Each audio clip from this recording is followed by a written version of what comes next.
Menyebut pertumbuhan ekonomi Indonesia pada kuartal 3 tahun 2020 kembali minus 3,49%. Dengan kondisi ini, Indonesia 19. Tapi, BPS juga memberi catatan bahwa realisasi ini membaik jika dibanding kuartal kedua yang tumbuh minus 5,32%. Ini artinya ada sejumlah sektor yang menunjukkan pertumbuhan yang membaik. Salah satu sektor yang menunjukkan perbaikan adalah sektor industri. Meski masih tumbuh negatif 4,31%, pertumbuhan ini membaik dibanding kuartal kedua yang negatif 6,19%. Jika dilihat perbandingan secara kuartal to kuartal, pertumbuhan ekonomi Indonesia bergerak cukup tinggi sekitar 5,05% di kuartal ketiga pada periode bulan Juli 2020 hingga September 2020.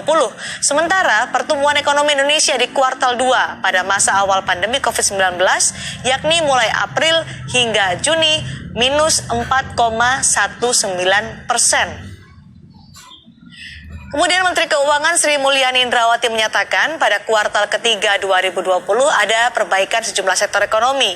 Sri Mulyani juga menyatakan pada kuartal ketiga hampir semua sektor mengalami perbaikan. Saat ini Indonesia tengah berada dalam tahap pemulihan. Saudara, Presiden mengajak seluruh pihak mewujudkan berkembangnya industri obat dalam negeri karena bahan baku obat sebagian besar masih